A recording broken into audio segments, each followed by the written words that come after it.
good evening everyone. Please type po C sa chat box if you can hear me clearly. Yan, thank you. And type 1 naman if nakikita nyo po yung presentation material ko on the screen. Thank you so much for those feedbacks. So good evening everyone. Happy Thursday to all of you.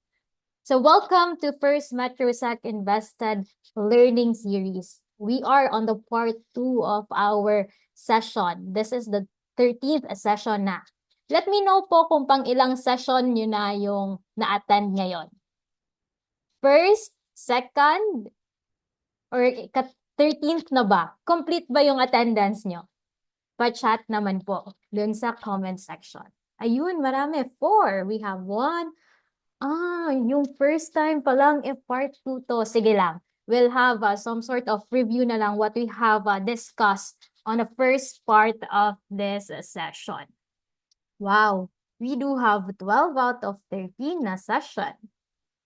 Ang rami. So for this first, pa na naka-attend nila, no, don't worry. We'll have a short review lang then for the first part of this session.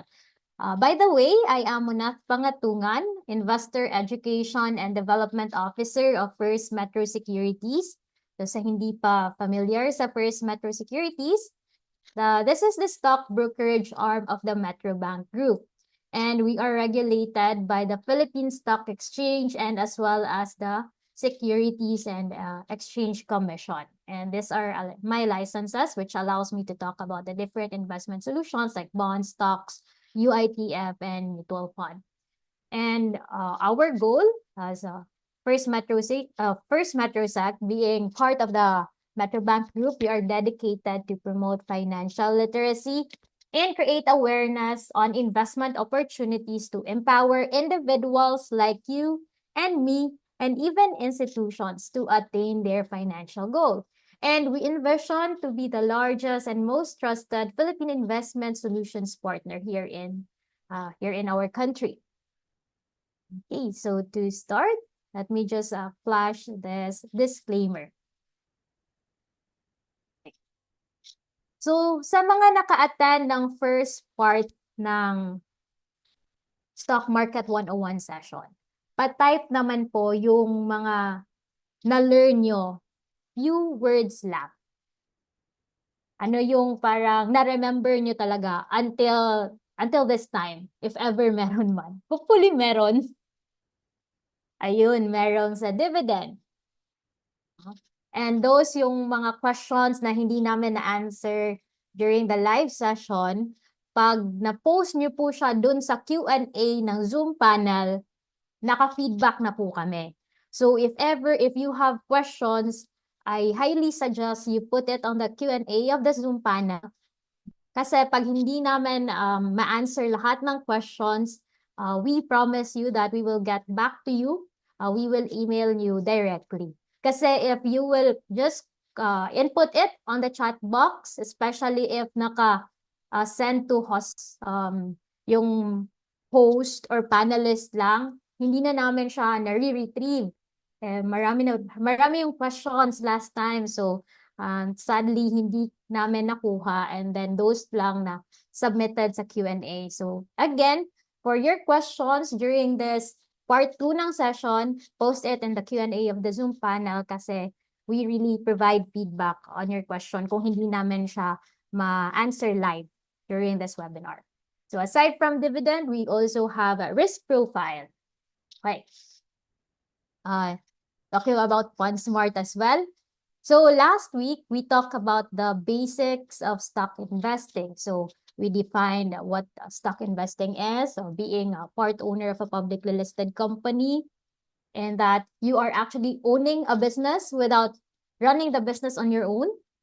And how you earn from stocks, there are 2 ways. There is price appreciation. You buy low, you sell high. And then second one is dividend, wherein portion of the net income of the company is given back to the investors in the form of dividend.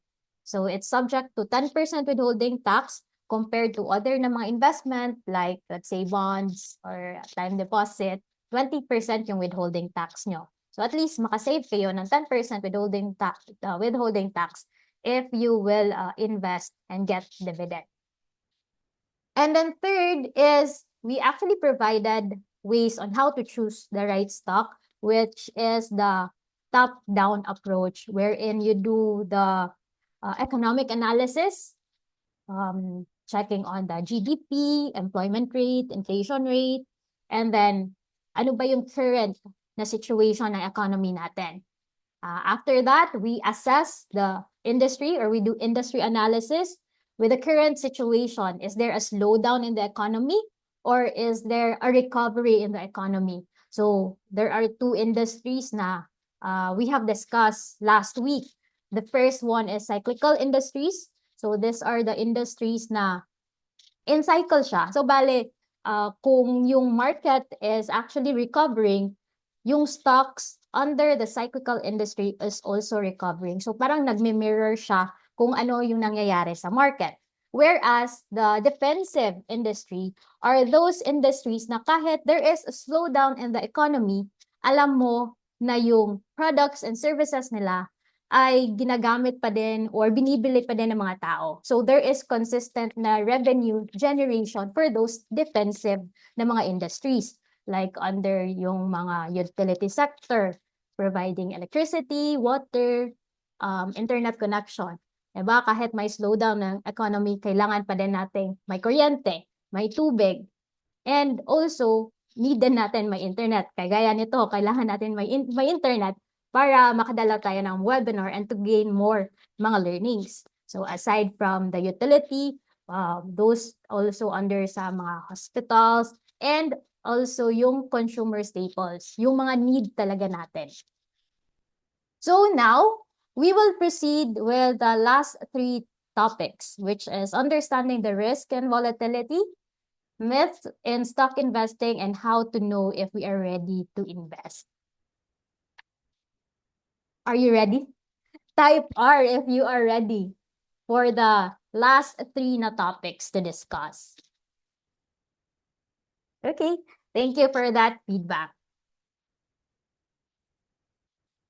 So here, we will talk about risk, or risk every investor should know.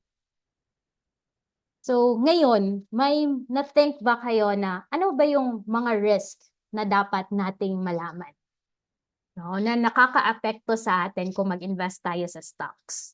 Can you comment it on the chat box if ever may mga idea kayo? Baka yun din ang i-discuss natin, one of the risks that you have encoded on the chat box. So the first one, we have geopolitical risk, political instability, correct? No?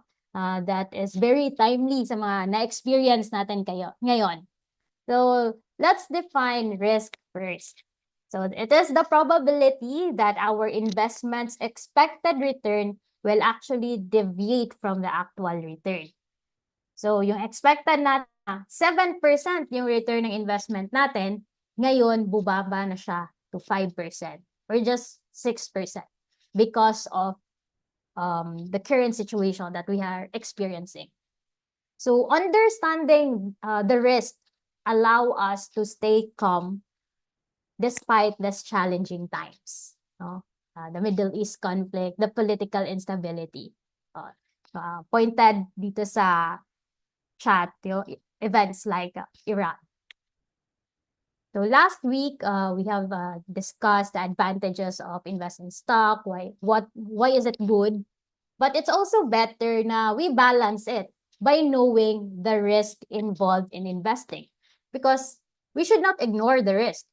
And the first one is the inflationary risk. So inflationary risk, it is the possibility that the investment return will be lesser than the inflation rate. Last week, I have shared that the inflation rate for March is 4.1%. Average inflation 2025 is 1.7%.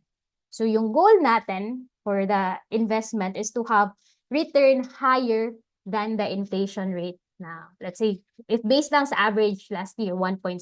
So at least 1.7 para may masabi tayong may real return talaga.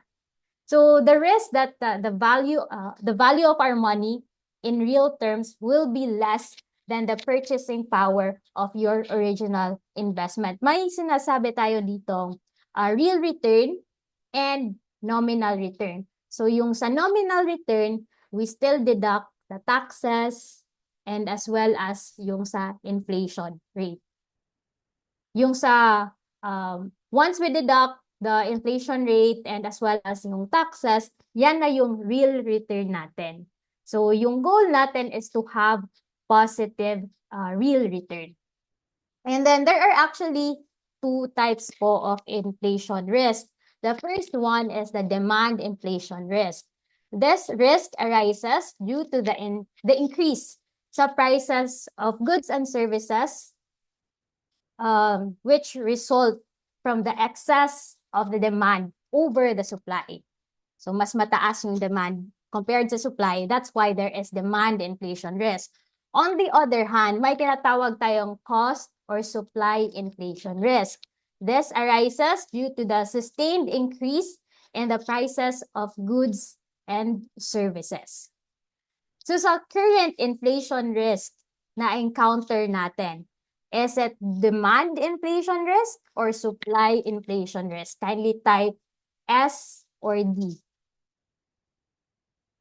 Let me just check. So again, if nagsasabi tayo ng demand inflation risk, the increase in the price it's because of the excess ng demand over supply. Whereas the supply inflation risk, the risk is brought up by the sustained increase in the prices of goods and services. It's a mix. I have seen D, I have seen S. Okay, with the current situation, it's actually a supply inflation risk. We have scarcity in the fuel supply because of the closure of the Strait of Hormuz. So it's derived from the supply inflation risk. So if ever once masettle na yung geopolitical risk, then at least matuloy-tuloy na yung supply na makukuha natin for the fuel. Okay. So as investor, again, our goal is to achieve positive return. So we need to understand the impact of inflation to the stocks that you plan to invest. So to reduce the impact of the inflationary risk, we go back to the economic analysis and industry analysis. So given na high yung inflationary risk natin, ano yung industry na magandang pag-investan? Is it cyclical? Kindly type C. Or is it defensive industry? Is it a cyclical industry or the defensive industry? Kindly type C or D. Okay, I have seen answers. Great, thank you so much for your feedback. Thank you for being participative. You have the same answer. It's defensive industry. Because we all know na kahit mataas yung inflation, when we actually invest to defensive industries, those companies are still generating income kasi continuously gumagamit pa rin tayo ng kuryente, water, and we eat, no? We consume food. So despite the increase in the price, the defensive industry is still stable. Okay, so clear? Now we move on to the next na risk. Hold on. There. We have the interest rate risk. It is the possibility that the investment value will decrease due to the changes in the interest rates. So this actually covers the volatility that may accompany interest rate fluctuations due to fundamental factors such as yung central bank announcement of the changes in the monetary policy. Actually, this day lang, nag-meeting sila. So from 4.25%, sino ba dito nakakaalam kung ano na yung updated na policy rate? Pa-type naman po. Is it still 4.25? Oh, we have here answer na from one of the attendees. Correct, it actually increased to 4.5. So parang it's a way then na since we are having inflation right now, one of the mechanism of the BSP to curb inflation is to increase the interest rate. So there is an increase from 4.25 to 4.5%. So this risk is mostly relevant sa investment in fixed income securities such as bond. But it has also impact naman with the stock market. So let's say when the central bank adjusts rates, they alter the fundamental gravity of the financial system. Parang naa-attract siya sa ibang investment na solution. So, how does it affect investors? The first one is in terms of attractiveness of investment. So, let's say that the bills or the treasury bills is giving 5%, while those in the equities 6%. Considering na nag-increase yung interest rate, mag-i-increase din. Highly possible na mag-i-increase din ang treasury bills na return. So with that, it will be more attractive for the investors to go on treasury bills, which has actually lesser risk compared to investing to stocks na risky. So that's the impact of increasing the interest rate. So may shift of nag-shift yung mga investors, no, kasi it will be more attractive to invest to a lesser risk na investment solution providing higher return. And for the stocks naman, there is increased borrowing cost. So let's say na 5% lang yung cost nila when they lend money sa bank to have their market development, business expansion. Now, let's say naging 5.5%. So it means that mas tataas na yung borrowing cost ng company. So pag tataas yung borrowing cost, higher interest expense. So it's either they don't continue borrowing money. So it hinders the growth of their company. Or if they will push through, may additional na interest expense na deducted sa kanilang income. So there is a negative effect on the income statement or the revenue sa mga companies. So in summary, there is actually an inverse relationship between the interest rate and as well as ang impact nito sa stock market. So there is impact in terms of a high borrowing cost, and that high borrowing cost acts as a brake on equity prices. Okay, next, we do have the next one, the reinvestment risk. Reinvestment risk, it is the risk that the market interest rate may have decreased at the time payments from an investment are received. So, parang ganito lang siya. Currently, you are invested at a 5% na dividend. So, nakuha mo na yung 5% dividend per annum for that year. So, you want to compound it. No? So, i-reinvest mo siya sa other na mga stocks. But, yung current, yung other option mo na pwedeng investan, the dividend is now providing 4% na lang. So, instead of reinvesting at 5%, na-reinvest mo siya at a lower rate, which is 4%. So, yun yung parang reinvestment risk. You are not reinvesting on the same higher risk ng investment mo. So, there is actually hurdle when you do the dividend compounding. Kasi yung gusto mo, it's either you find another 5% or 6%, no? Which is better. The next one, we have this currency risk. Currency risk, on the other hand, it is the potential for financial loss due to fluctuation on the exchange rate between the different countries. Or we call it the exchange rate risk. So this actually occurs when the value of an investment fluctuates due to the changes in the relative value of currency. So para sa atin ng mga stock investors, this can be a double-edged sword. So either it can be positive or negative yung impact.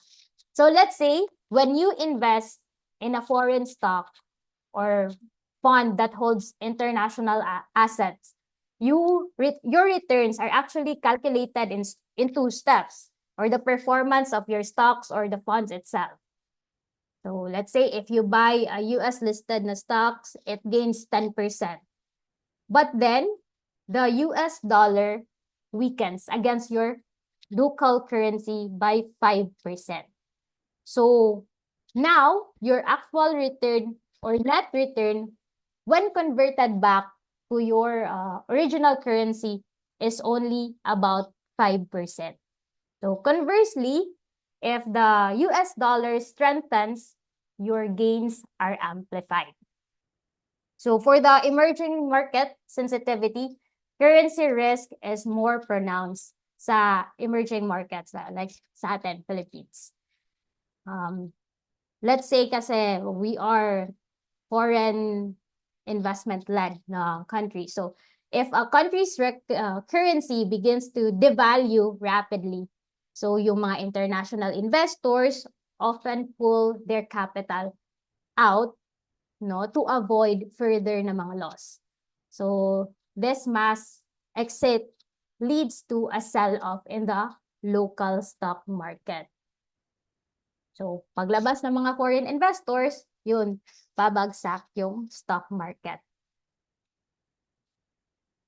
So in terms of currency risk, this adds a layer of complexity that can actually decouple a fundamental health of a company. So depende din kasi if ang company is exporting or into importing business.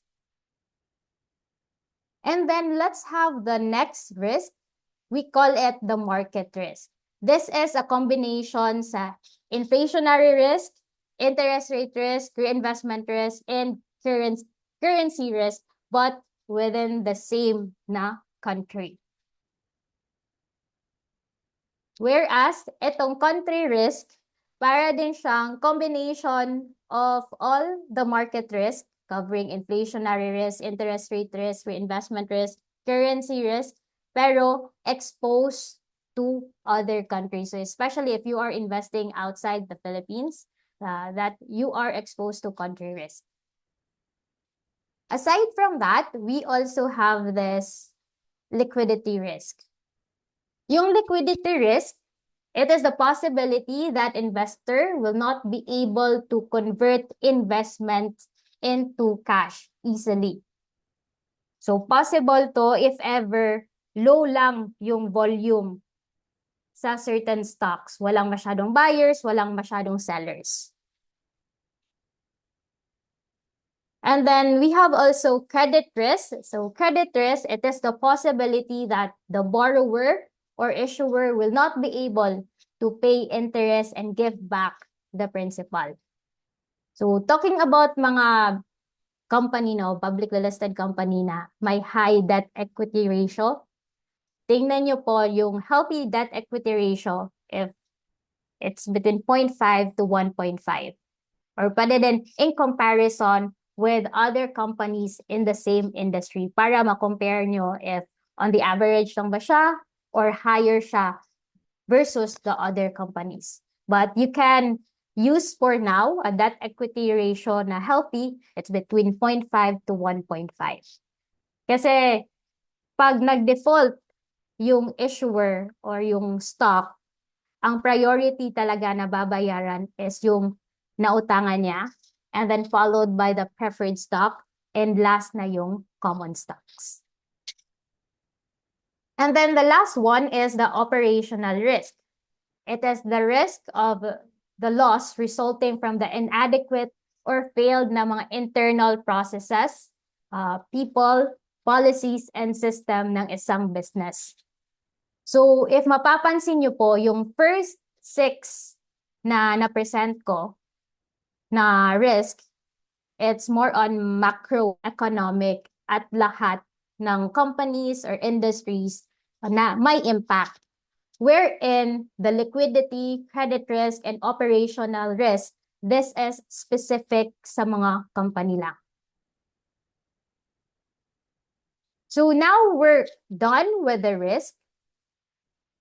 Now let's go sa mga myth or misconception natin sa stocks. Any misconception po ng stocks na naiisip nyo? What are the common misconception in stock investing? Check ko lang sa chat box if meron ba. And let's try to debunk it. Yung first myth, we have gambling.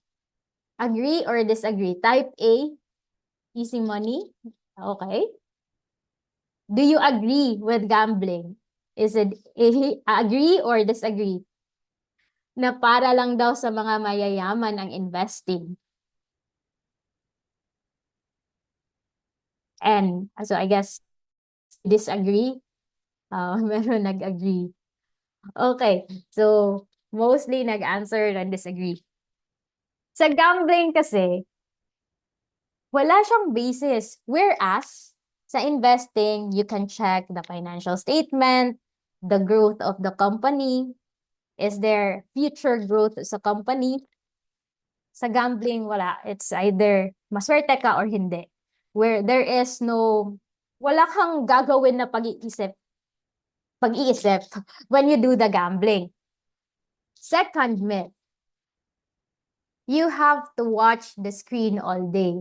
Sinasabi talaga ng mga clients, yung mga nakakausap ko na, oh, muna, kailangan kong mag-monitor sa account ko every day. Like every hour, every minute. Ay, hindi naman, sir. Because you just need to set your order. You decide what stock you want to buy. And then you can actually just set before market opening or even after the trading hours. So there is no need for you to monitor your platform every day. And yun, may nag-answer kanina. You need investing and stock market, investing in stock market are for the rich only. So here, you need millions to start investing. Actually, you don't need a lot of money to start investing. Sa first session natin, part 1 last week, we talk about board lot. So there is a specific price range and that there is an equivalent number of shares that you need to buy. So for example, it's between 5 pesos to 49.95 yung price ng isang stocks. 100 shares yung minimum. So you can buy, let's say 5 pesos yung stock price. You can buy for as low as 500 pesos. Oh, may additional comment din tayo dito. That it becomes gambling when hindi siya inaaral. Oo. So parang pinupustahan mo na lang talaga if tama ba yung decision mo or hindi. But there is no basis in deciding that. So reality of investing, it's not gambling. It is based on company growth and data. You may watch, you may check previews ng mga financial statement nila and as well as kung ano yung trajectory ng company with the current ba na situation, will their revenue grow or hindi ba? So with that, you have basis whether to buy or not the stock. And that there is no need for you to monitor the market, your account every day. You can set your orders just for good for 1 day, good for 1 week, so that you don't tend to watch your orders or your platform the next day or reorder. You can actually set order for 1 month. And lastly, you can start with as little as 1,000 pesos. The 1,000 pesos is just the initial funding and that once it's already reflected sa First Metro SEC account nyo, may mabibili na kayo niyan ng mga stocks. Okay, so we have talked about understanding the risk and volatility. We have also talked about the myths, misconception sa stock market. Now, my question is, how to know if we are ready to invest? Are you ready to invest? Kindly type 1 if you're ready. Kindly type 2 if you're not yet ready. Let me check. Wait, one with exclamation. Arami pa exclamation. Thank you for that. Okay, let me ask this question. Do you already have your financial destination or have you set your financial destination? Yes or no? Why or N? So you need to know the why before the how. So you set your financial destination. Ano ba yung goal mo? Investing without a goal is like driving without a GPS. So your goal, it is considered your anchor during market volatility. So let's say if you are investing for your daughter's college fund, 10 years from now, a 2% drop today won't make you panic. So ano ba yung mga financial goals nyo? Pa-type naman po. It's either from retirement fund, education for your kids, sasakyan ba, house ba, or travel destination nyo ba? So those are your different financial goals. Yan, retirement fund. Retirement and education fund. And so we have the same. Ito, early retirement. It's like FIRE. Financial independence. Retire early na goal at 45. Now, yung gusto kong magkaroon ng dividends that would be able to pay for my daily expenses once I retire in the far future.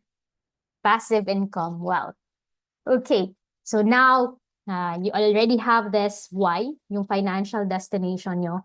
Now, you consider going back the risk, reward, and as well as the time horizon.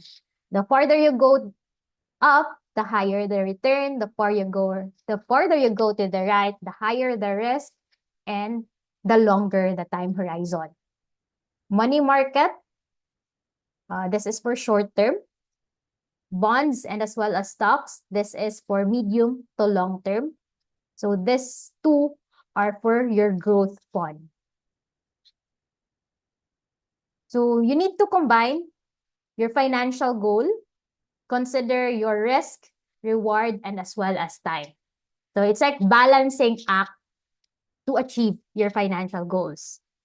Sa risk mo, with the investment that you are thinking for now, can you sleep well at night? Makakatulog ka ba ng mahimbing? Those are the questions that you need to ask. In terms of reward or return, what is your target growth? And in terms of time, when do you need the money? So kanina may nagsabi 45 at retirement age at 45, let's say 30 years old ka na. So you still have 15 years time horizon to achieve your financial goal. So to, your risk profile mo, kung aggressive investor ba ka ba or conservative, and what is your target na return on investment. And please take note that time is your greatest ally. So the longer your time horizon, the more noise of the market flattens out. So we combine rewards, financial goal, risk, and time. So we have here money market. This is for your emergency fund. We have bonds. If let's say 5 years na lang po yung time horizon nyo, you can have it for the education for your kids. But let's say if long term, for your retirement fund. Next, these are the things that you do not need to do. Like it's a warning. Especially for those magsisimula pa ng investing. Beginners tend to make mistake not because they lack math skills, but because of psychology and the lack of system. So, iisa-isahin natin. The most common beginner mistakes we have, the first one, you invest without emergency fund. Ubos biyaya mistake. So, no emergency fund. Let's say may mga beginners invest their last 5,000 pesos, last 10,000 pesos in the market. The risk, if my medical emergency or job loss, that will happen while you are in the market. And then the market went down. they are actually forced, no, to sell their stocks at a loss just to have cash. So how to fix this? Always have 3 to 6 months worth of expenses and put it in a high yield na savings account before making your first trade. Just to share, I had my first investment after I graduated, pero wala akong emergency fund. But the money that I use sa first investment ko, it's actually the cash price I got from the First Metro Securities and the First Metro Investment Group. So, a year after nag-graduate ako, wala akong emergency fund, pero may investment ako, stocks, and as well as mutual fund. And nag-decide akong mag-resign. Wala akong emergency fund. So, yung nangyari is I redeemed my mutual fund. Buti na lang, hindi siya at a loss at that time. Pero break even lang siya. So, at least hindi ko na-experience talaga yung loss, no? Whereas, yung at least mag-prevent tayo na dapat may emergency fund by the time that you start investing. Agree? Type A naman. Andyan pa ba kayo? I agree. Thank you for that. So, next one. The following hype or FOMO. The Marites strategy. Buying a stock just because it's trending on social media or because my friend kayo or kakilala sabi, uy, lilipad na to. The rest, you buy the time, buy the time, yung tip na receive nyo na. Yung professional investors are usually already selling. So, this leads na you buy at the peak. Yung fix, how you actually prevent from doing this, no? Yung FOMO or yung hype. FOMO is fear of missing out. Use the step that I will share later at the end of this session. So, just to share, I was able to buy Jollibee 2019 at around 320 pesos. It was the highest price actually. Kasi yung mga nababasa ko sa social media is that the Jollibee was actually selling, I know not selling, but rather na-acquire niya yung CBTL and then there's also another acquisition. So supposed to be maganda yung impact sa company niya. But then, iba yung impact. Kasi in terms of financials pala, parang ang nangyari is negative yung contribution ng CBTL sa Jollibee. So, ang nangyari, nag-decline yung price. Diba? Ang galing. So, ngayon, what I did for the past few na years is, depende to siya sa strategy nyo ha. If you do average costing, so what I did is that I bought more shares. So right now, at the level naman siya na still at red, but not as high as the 320. Okay, so there, how you prevent FOMO? I will share later the checklist para hindi kayo ma-hype. And then the third, don't do all-in mentality. This means there is a lack of diversification, putting 100% of your money into one hot stock. Yung risk nito, if that one company has a scandal or bad earnings report, your entire investment savings will actually drop.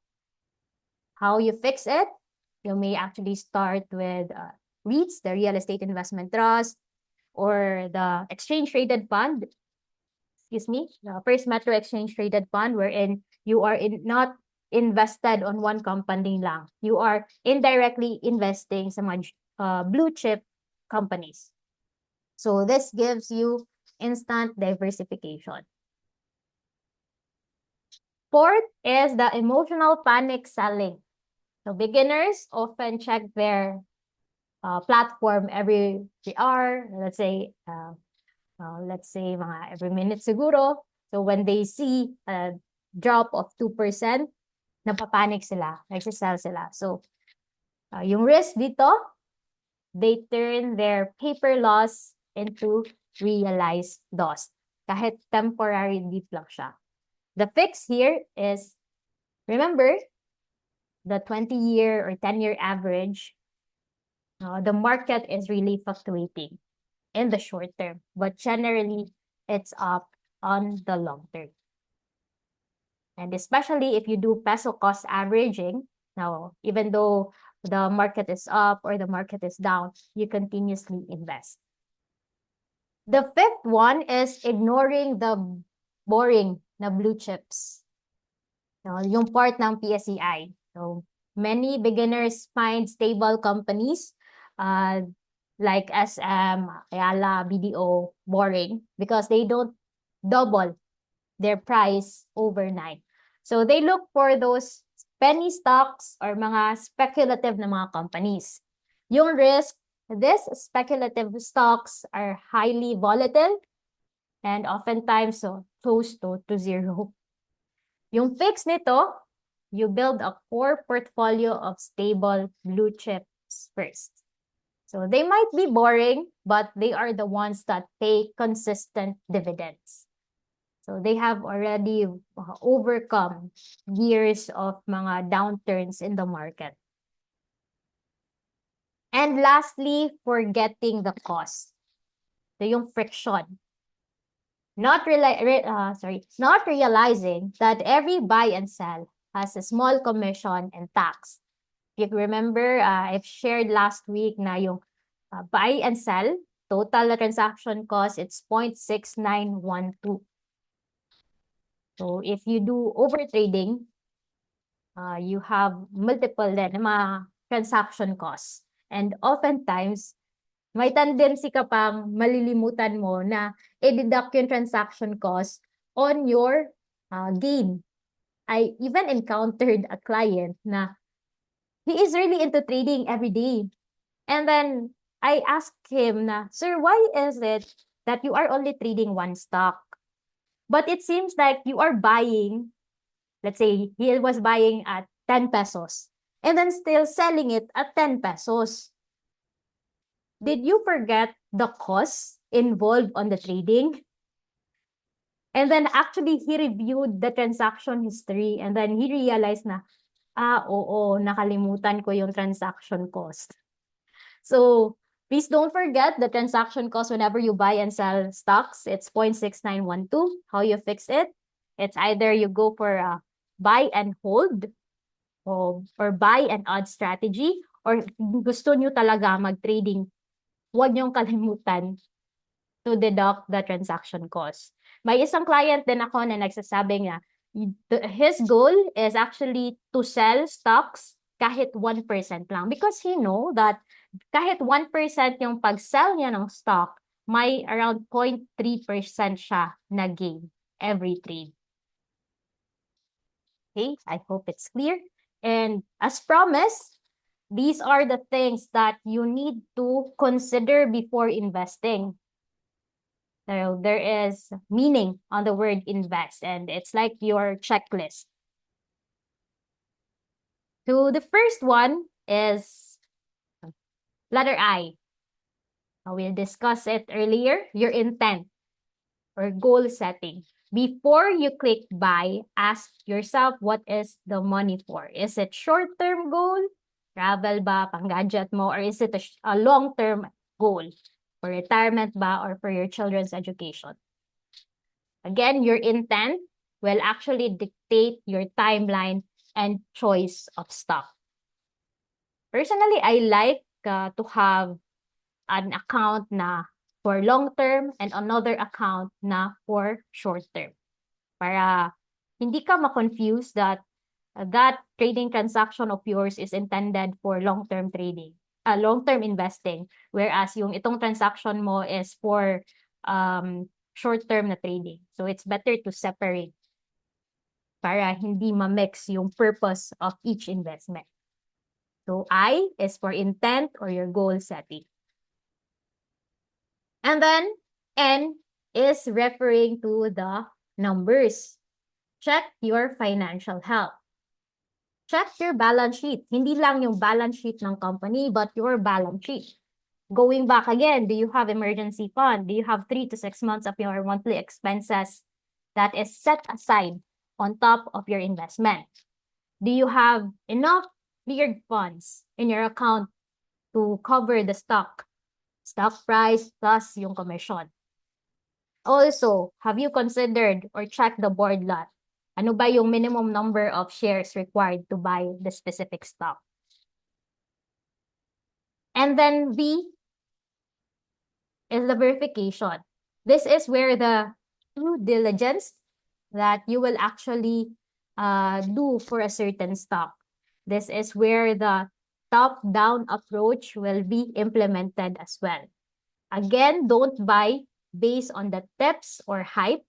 You verify the company, the business model. So business model, this is part of the company analysis. How do they make money? In terms of dividend, do they have history of paying out to shareholders? Is their dividend increasing over time? Doon mo din makikita yung red flag.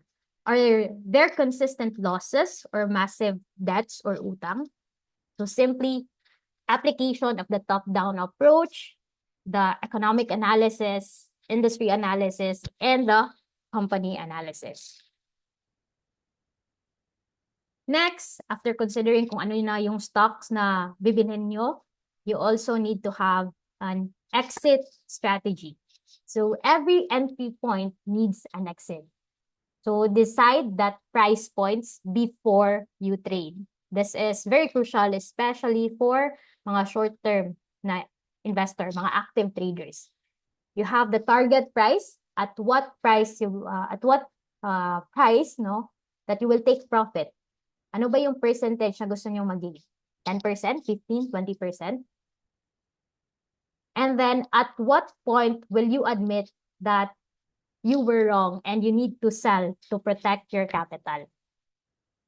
I have attended a 1-year na class on CTP. It's a Certified Trust Professional na course. And then one of the veteran na trader na parang instructor namin is asking, what's the most difficult thing to do? Is it buying or selling of stock? Kindly type B for buying, S for selling. What is more difficult? Is it buying or selling? B or S?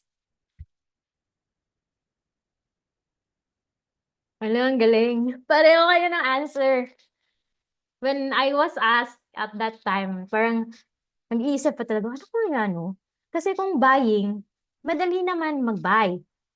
However, it will be very difficult for you to sell. And it's very difficult for you as well to admit na mali yung nabili mong stock.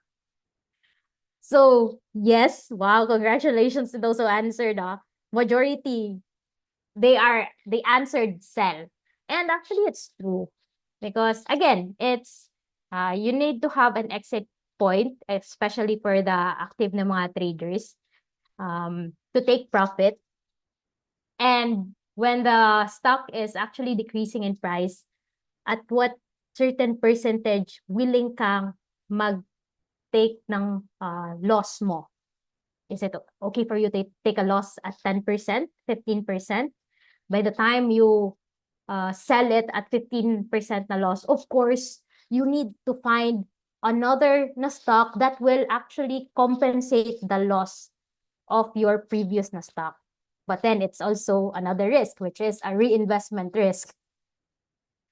So I agree with that. Selling is actually more difficult, especially if your stock is on the losing end.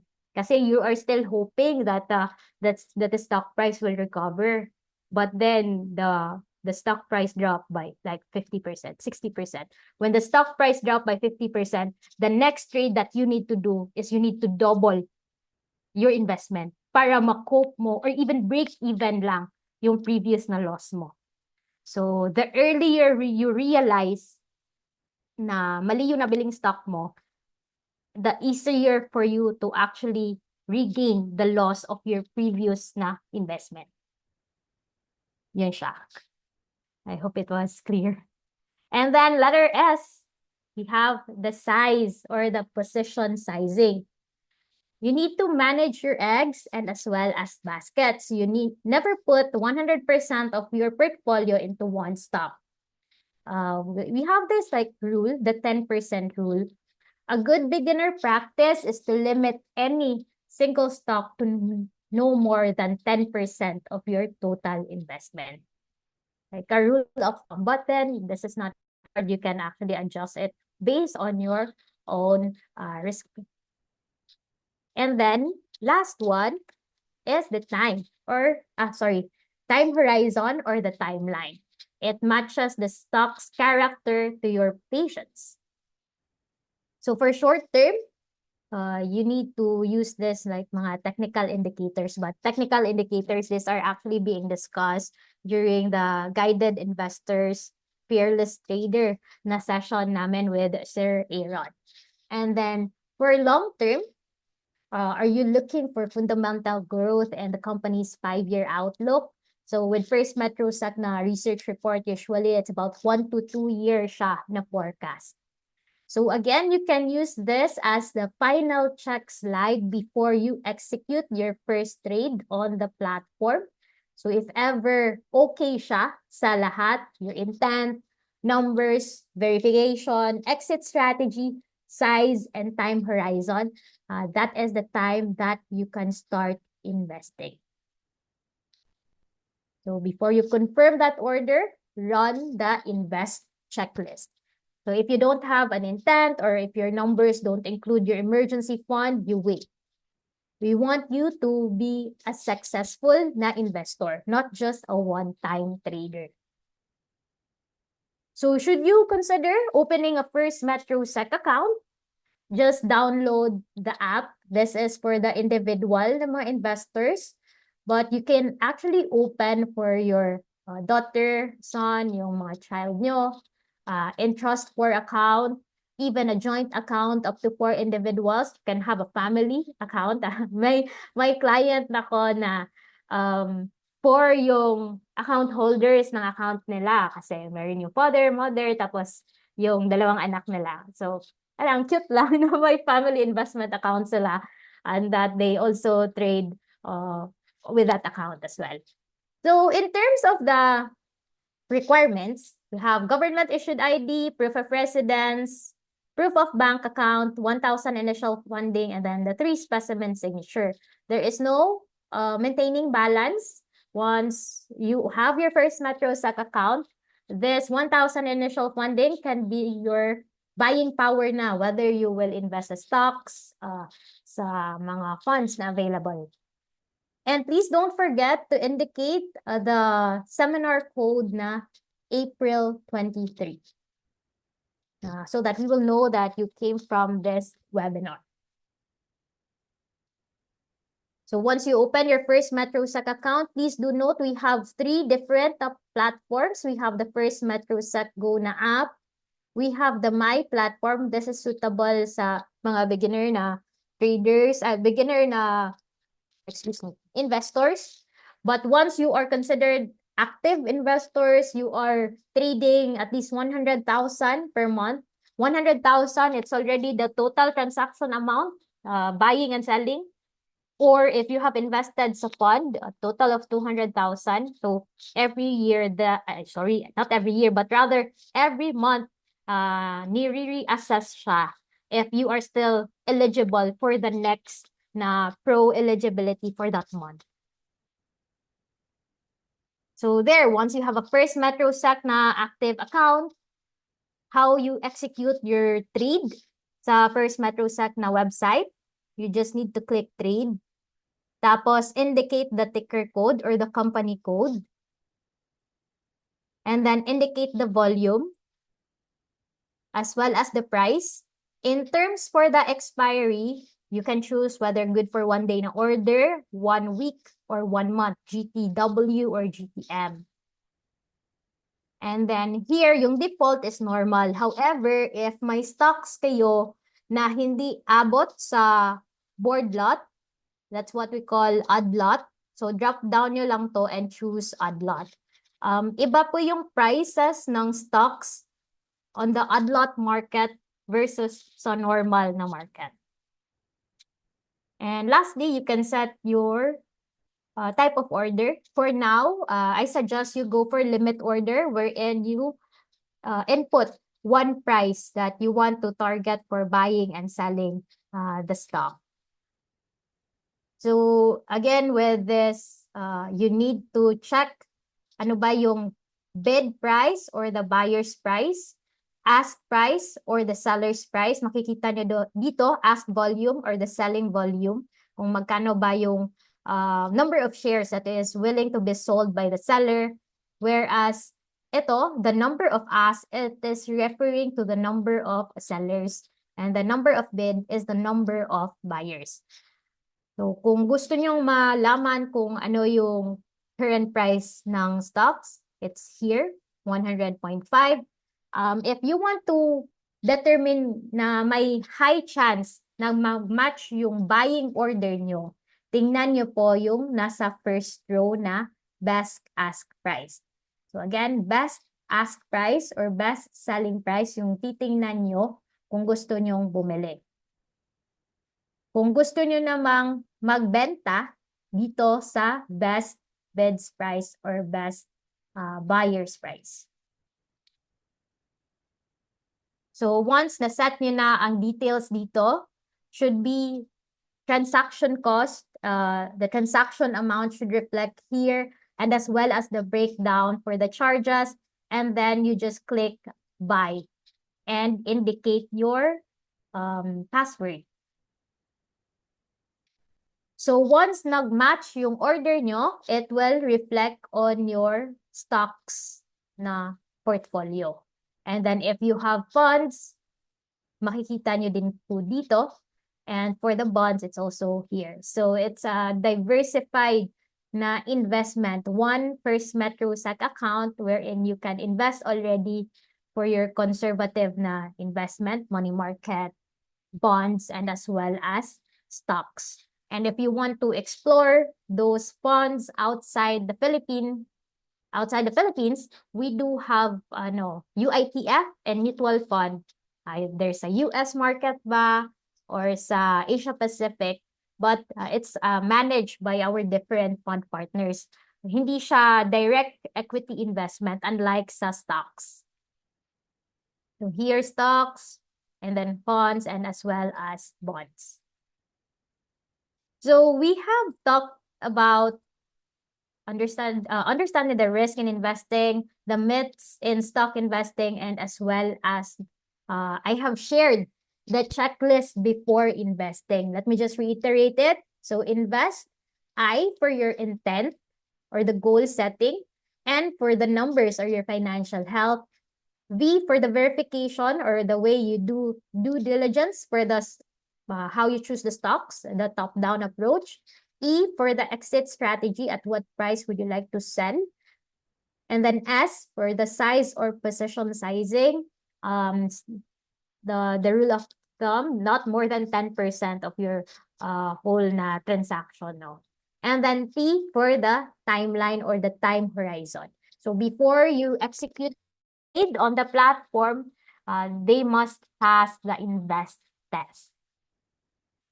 So to our attendees, we also value your feedback, your thoughts, and experiences with us by scanning this QR code and answer our feedback form.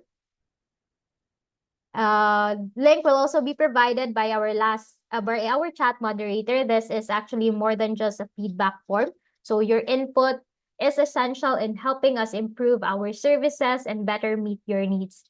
And we look forward to implementing these positive changes based on your valuable feedback. So just flashing these contact details from our regulatory bodies. And I'd like to invite you on our basic education on stock trading. This is exclusive webinar for First Metro SAC account holders. So join our next webinar series. We call it Basic Education on Stock Trading. This is an intermediate level learning series exclusive to First Metro SAC clients. So for First Metrosec na mga existing clients, please check your email for the exclusive invite.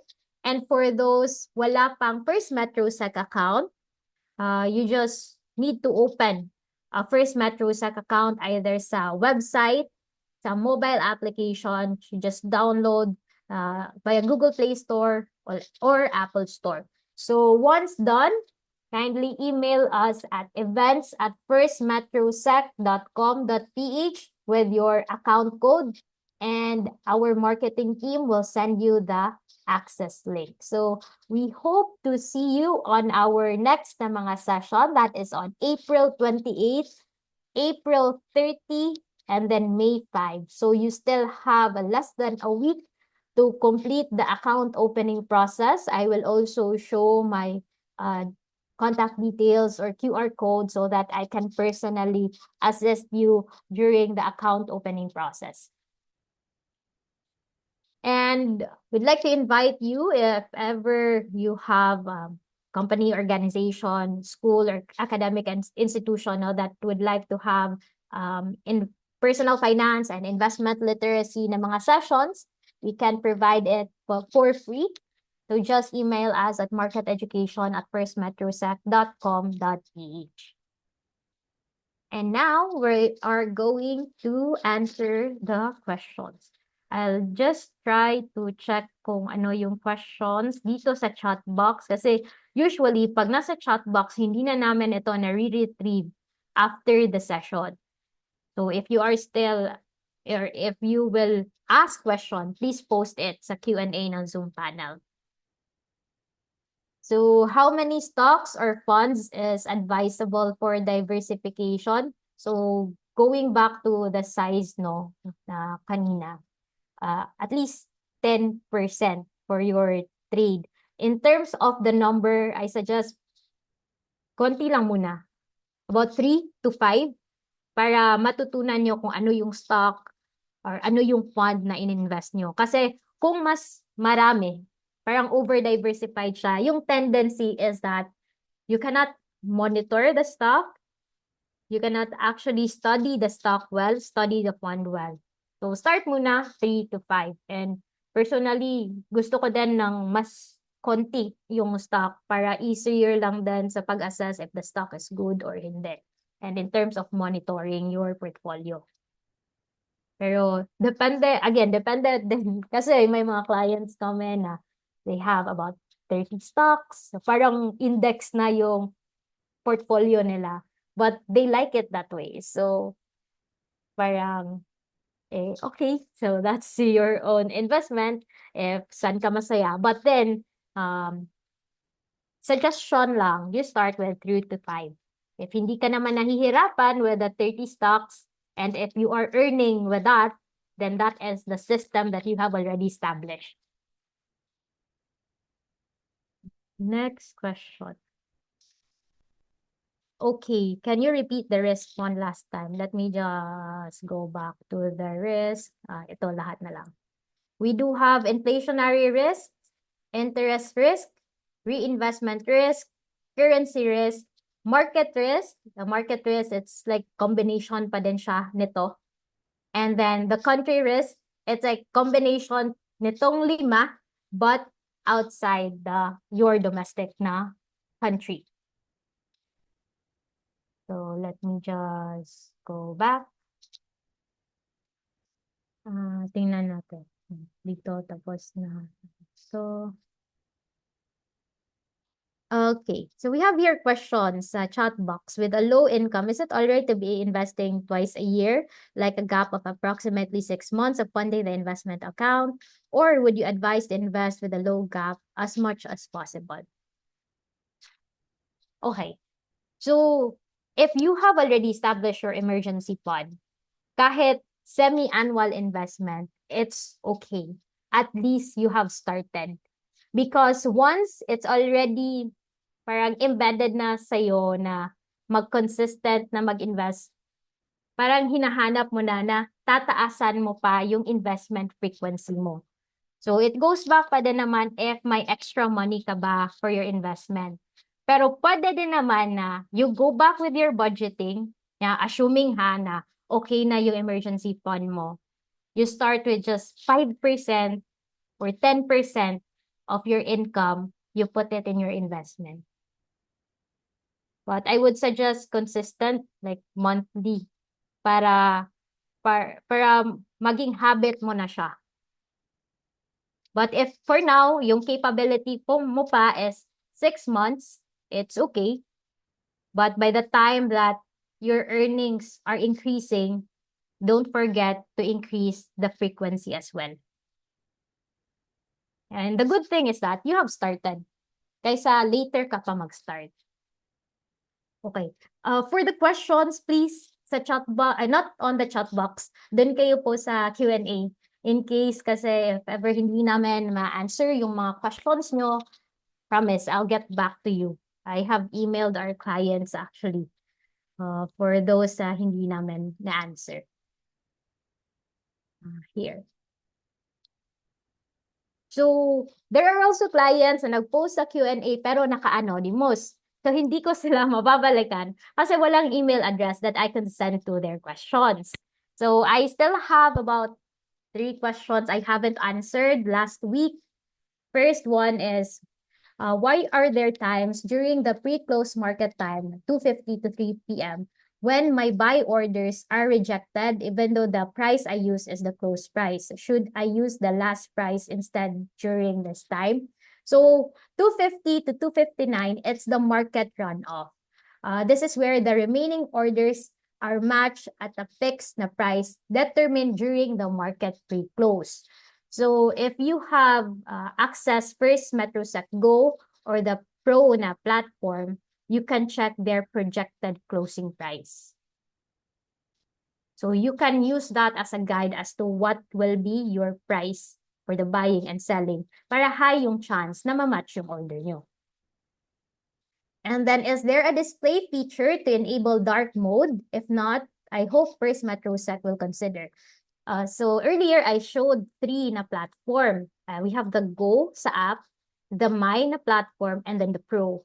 Among those 3 platforms, yung Pro po, yung pwede mo siyang ma-dark mode. Actually, pwede din siyang gray mode. So tatlo siya. White mode, gray mode, tsaka dark mode. Next is, are there any ways to deposit money into First Metrosec without fees? Yes, it's through bills payment. There are actually 8 na banks that we have bills payment facility at no extra cost. But this differs on the posting. Usually, Metrobank 30 minutes during trading hours na funding. BPI, BDO, 2 hours. With not sure with the Security Bank, PS Bank, Maribank, Metrobank, and PNB. But there is no fee. I don't have the link. But you can check our help center na website. There is the turnaround time for each of this bills payment facility. The fastest is Metrobank, 30 minutes. BPI, BDO, 2 hours. Next, what makes First Metrosec better than other brokers? Okay, so we consider First Metrosec as a powerhouse of all of your investment needs. It's only the platform wherein you can invest fixed income securities, both treasury bills and bonds, stocks, and as well as pooled funds. Pooled funds in terms of UITF and mutual fund. So if ayaw nyo na kayo yung mag-invest individually ng stocks, ng treasury bills, ng bonds, you can leverage on the expertise of our fund partners. We do have from Manulife, Atram, Bell Equity, Sun Life, BPI Wealth. So a total of 130 pooled funds. We have peso and dollar. So if you want to have a dollar na investment account sa First Metrosec, it is a separate na investment account. Okay, so going to the questions here. If it is recommended to choose defensive stocks now, does that mean it is recommended to sell cyclical stocks I held before the Iran conflict happened? Or does it mean just hold the cyclical and buy defensive stocks? Let me just check if I Okay, what I'll do is that I'll share to this client our webinar recording, which is the presenter is our analyst, the head of institutional research. So we have this balanced na portfolio wherein meron pa din siyang cyclical na stocks and as well as defensive na stocks. Because by the time that the current geopolitical tension will stop, you still have the leverage na makasakay na para mag-recover yung market because you have cyclical stocks. So yes, you may hold the cyclical stocks, pero again, depende siya if the current loss that you are taking, okay pa ba siya sa'yo? Nakakatulog ka pa ba? Is it still within your parang cut loss or na-trigger na ba yung price na isisell mo na siya? So I can check on that. I can further assist you. Client, I'll get back to you. But yes, it's still good to have a defensive stocks as well as cyclical. So still balance para kahit may downturn ngayon sa economy, you still receive dividends. Kasi yung under defensive stocks naman, those are stocks that are providing dividends higher than the current BSP policy rate. And still good to have cyclical stocks because by the time na mag-okay yung geopolitical tension, makaka-ride ka sa recovery ng market. So next question. Good evening. Any thoughts po? Some are saying stay away from the market, especially when it's bearish. As of now, the market is always red. Is it time to enter the market? Last week, I have shared this graph to the audience. Oh, can you see it? Type S kung nakikita nyo po yung graph. Type S kung nakikita nyo po yung graph. Thank you so much. And thank you to the attendee na nag-share ng link ng webinar. You can check on the chat box. He actually shared the webinar link. This is the recording wherein our research analyst for the institutional research shared of our current na strategy with the geopolitical tension. So it's better to hear it direct from our research analyst. So this is the graph wherein the market faced Asian financial crisis around 1997, global financial crisis about 2008, COVID came, tapos Russia-Ukraine tension, flood control, and US-Iran tension. If ito po yung mapapansin nyo, there is decline in the market, but then it always recovered. There is a decline, but it always recovered. So personally, kung ako yung itatanong nyo, is it better to start investing on a downturn? Yes, kasi lagapak na yung market. There is no other way but to go up. It's a better testing ground for you sa investing if the market is down. So I hope I answered your question. Okay, next. Is it better to invest smaller amount more frequently or should I pull funds to avoid higher charges? Hindi po ba percentage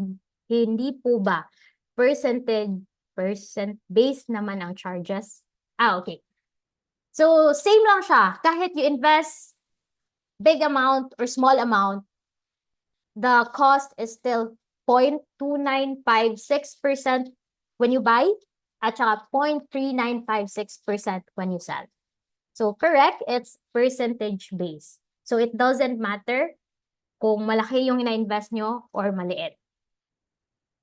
So personally, mas okay nang mag-invest ka ngayon with your small amount kasi opportunity na maka-earn yun. Instead of waiting for it na mas lumaki, sayang na yung time na na-waste mo. About 2 years ago or 1 year ago, may tinatawag na 8% rule. Mayroong 8% rule kasi yung charge before with with all of the brokerage firm is that 20 pesos or higher. So, pag 8,000 and above na yung cost, yung transaction amount mo, so parang percentage based na yung babayaran mo. However, if it was 8,000 below, yung charge mo will be fixed at 20 pesos. At that time, but I believe meron pa ding mga brokerage firm na using that kind of transaction cost na below 8,000 pesos, the percentage of your transaction cost is higher. With First Metro Sec, you are assured na percentage-based siya. So I hope that answered your question. Regarding blue chips po, sila lang po ba dapat pag-investan? Napansin ko po kasi most blue chips, especially sa index, ay sideways or downward ang price action. Paano po yun? May ibang strategy po ba? Okay. So, yung challenge lang kasi ng hindi blue chip is that you need to further check what the company is about. Especially hindi ka familiar sa how they generate money. Hindi ka familiar sa parang business, how they operate their business. Whereas yung alam mo na, yung mga familiar na brands, no? Alam mo na how they generate money. Ha? They generate money from the shopping mall, the rental from their tenants. So, lesser na lang yung pag-study mo. But, do you limit it to the blue chips company? No, not really. Pero pag starting ka pa lang, it would be good to invest on something that you know already. Because pag hindi ka familiar sa business, again, mas madami kang dapat malaman sa company. But oftentimes, may mga client talaga na gusto ng speculative stock kasi mas high yung tendency na pagtaas ng stock price or pagbaba. So, mas fluctuating yung speculative na stock compared sa blue chip na parang stable lang, hindi masyadong malikot. Next question. Oh, I think I'll just need to take last 3 question. Ito na lang naka-anonymous kasi hindi ko talaga nasasagot yung anonymous. I could not get back to you. Are stock options also traded in the Philippines? No, not available po. And then, next question. Can I transfer my current stock from another stock brokerage and how? Yes, that's what we call equity transfer request. What you do is that in your current na brokerage, you request for stock transfer out. And then sa First Metro Sec, you request for stock transfer in. So each may form na need kang i-fill out. So you just need to submit dun sa brokerage mo ngayon, saka sa First Metro Sec as the receiving broker. But please do note that every company may babayaran ka na transfer fee for the out at saka in. So, yun yung titingnan mo for the transaction charges. And then, last one. Here. Do you do short selling? Sa PSE, they have informed that brokerage can do short selling now. However, our system could not do it for now. We are still in the process. But by the time that we're already ready, we will surely inform the client. So just check our social media channels and as well as check emails. We actually notify clients there. Here, what's the best time or date to buy stocks? There is no really best time and date, no. For me lang ha. But I'm not sure with other traders. But I have observed na may mga clients, especially yung malalaki talaga yung mga in-invest, they do it pag malapit na yung closing time. Diyan mo din makikita na mas maraming nagsiset ng orders at saka buy and sell orders. So, you may check around 2:45 to 3 p.m. Kung gusto nyo ng mas maraming mag-set ng mga orders. So that's what I could suggest. But best time, none naman. But in terms of the numbers and sellers, usually during nasa closing time, 2:45 to 3 p.m. And I have talked to a client. Nagsabi siya sa akin before that, Manat, pag nag 2:45 na, dun ka na kiniklik yung buy ko or sell ko. So that could be a basis. You may check on that time frame kasi marami yung buyers and sellers. Okay. Hold on for a second. I'll go back. Ito. Think kaya naman. Last two na lang. Promise. So currently, OTA payment is not compatible between Metrobank and First Metrosec. Kailan kaya ma-fix ito? Oh, sige.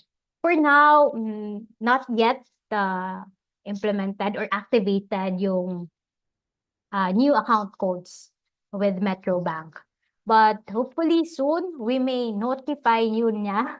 Kasi yes, we acknowledge that the clients having difficulty investing, especially yung mga newly open na First Metrosec account this year or late last year. We hear you. We are working on that. We are following with the implementation of the newly na series ng account code. So hopefully soon we can notify clients na that you can now fund with a bills payment using the OTA 6-digit number. But for now, it's still the application reference number.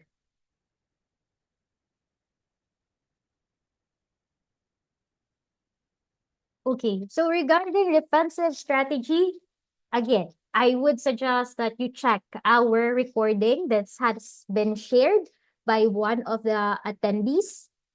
There is a defensive stock discussed by our research analyst. Let me just resend it.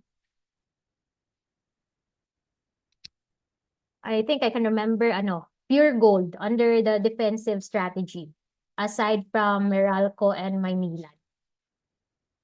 So there you have it. If you have questions after this session, any clarification, you can email me or you may scan a QR code for a one-on-one session. And flashing again this QR code to please provide feedback of this evening session so that we can improve our services and better meet your needs. And we appreciate your contribution and we look forward to implementing these positive changes with your valuable feedback.